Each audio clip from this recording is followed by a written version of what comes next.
അസ്സലാമു അലൈക്കും വറഹ്മത്തുള്ളാഹി വബറകാതുഹു. ഞാൻ ഔലിയ മുഹമ്മദ് ഷരീഫ് മണാർക്കാട്. ശാസ്ത്രീയമായി അള്ളാഹുവിനെ അഥവാ യഹോവയെ അല്ലെങ്കിൽ ജഗദീശ്വരനെ എങ്ങനെ നാം വിവർത്തനം ചെയ്യാം എന്ന് നിങ്ങൾ ചിന്തിച്ചിട്ടുണ്ടോ?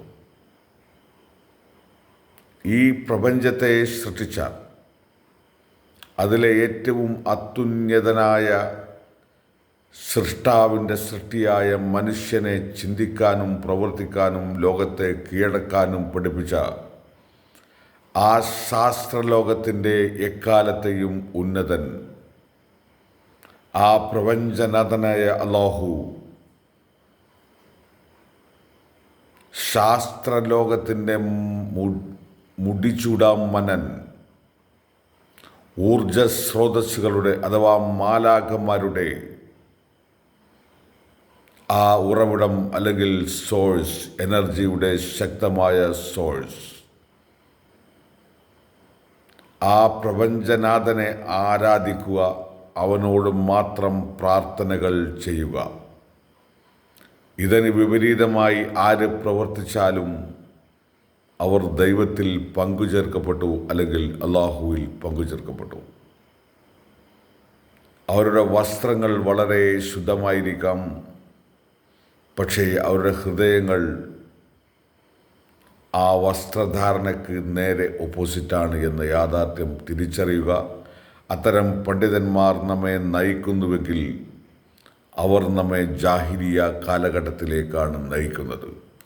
ഉദാഹരണ സഹിതം ഞാൻ വിവരിച്ചു തരാം.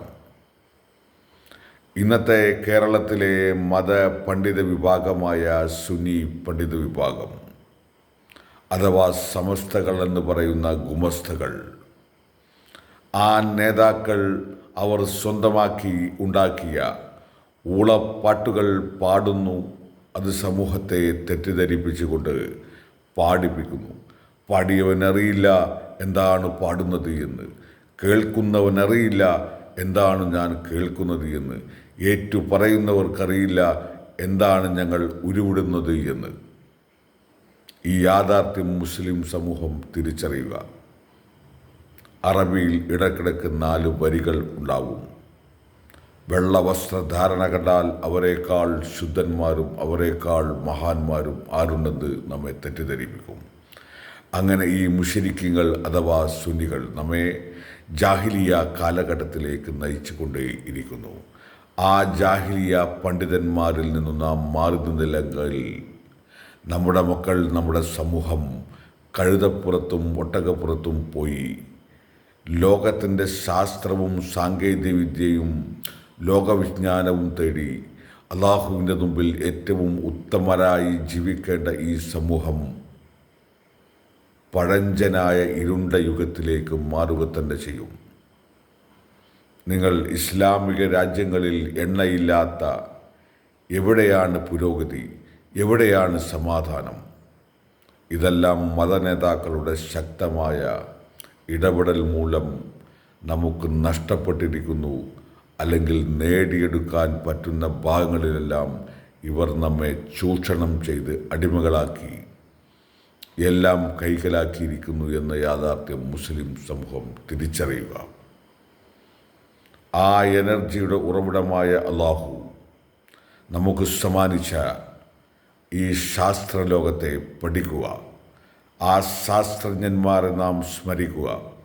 Sir Isaac Newton, Einstein, Galileo, Michael Faraday തുടങ്ങിയ മഹാന്മാരായ ശാസ്ത്രജ്ഞന്മാർ ലോകത്തേക്ക് വന്നു. അവരെ കൊണ്ടുവരാനുള്ള കാരണം അല്ലെങ്കിൽ അവർ വാഴ്ത്തപ്പെടാനുള്ള കാരണം അവർ നേടിയ ശാസ്ത്ര വൈരുദ്ധ്യങ്ങളുടെ വിഭവങ്ങളാണ്. ആ വിഭവങ്ങൾ ഭൂമിയിലെ അല്ലെങ്കിൽ പ്രപഞ്ചത്തിലെ മറഞ്ഞു കിടക്കുന്ന നഗ്നമായ ദൈവിക സത്യങ്ങളാണ്. ആ സത്യങ്ങളെ കണ്ടെത്തിയതിനാണ് അവർ ലോകത്ത് മരണം വരെ അല്ലെങ്കിൽ ഖിയാമത്ത് നാൾ വരെ അല്ലെങ്കിൽ ലോകാവസാനം വരെ വാഴ്ത്തപ്പെടുക തന്നെ ചെയ്യും. ഇത് അള്ളാഹുവിൻ്റെ വാഗ്ദാനമാണ്. ഇത് മനസ്സിലാക്കാനുള്ള വിവേകവും ബുദ്ധിയും പൊതുസമൂഹം, പ്രത്യേകിച്ച് മുസ്ലിം സമൂഹം നേടിയെടുക്കുക. അതിലൂടെ ശാസ്ത്രത്തിൻ്റെ ഉന്നതിയിലേക്ക് നമ്മുടെ പിഞ്ചുമക്കളെ വളർത്തുക, സാങ്കേതിക വിദ്യ പഠിപ്പിക്കുക, ലോകത്തെ വിജ്ഞാനത്തിൻ്റെ നറുകയിലെത്തുക. അങ്ങനെ ലോകത്തെ എല്ലാ ഭരണസ്ഥിര കേന്ദ്രങ്ങളിലും ശാസ്ത്ര, സാങ്കേതിക, വൈജ്ഞാനിക മേഖലകളിലും മുസ്ലിം സമൂഹത്തിൻ്റെ പ്രാധാന്യമുണ്ടായാൽ അവരെ തോൽപ്പിക്കാൻ ലോകത്തിലെ ഒരു ശക്തിക്കും കഴിയുകയുമില്ല. അങ്ങനെ എങ്ങാനും സംഭവിച്ചാൽ അവരുടെ കൂടെ ഈ ശാസ്ത്രലോകത്തിൻ്റെ ഉന്നതനായ ആ ശാസ്ത്രജ്ഞൻ ഉണ്ടാവും. അല്ലാതെ ഈ ഊളപ്പാട്ടുകളുടെ കൂടെ നിൽക്കുകയില്ല എന്ന യാഥാർത്ഥ്യം മുസ്ലിം സമൂഹം തിരിച്ചറിയുക, വിവേകമുള്ളവരായി ജീവിക്കുക. ഇൻഷാ അല്ലാഹ്. അസ്സലാമു അലൈക്കും വറഹ്മത്തുള്ളാഹി വബറകാതുഹു.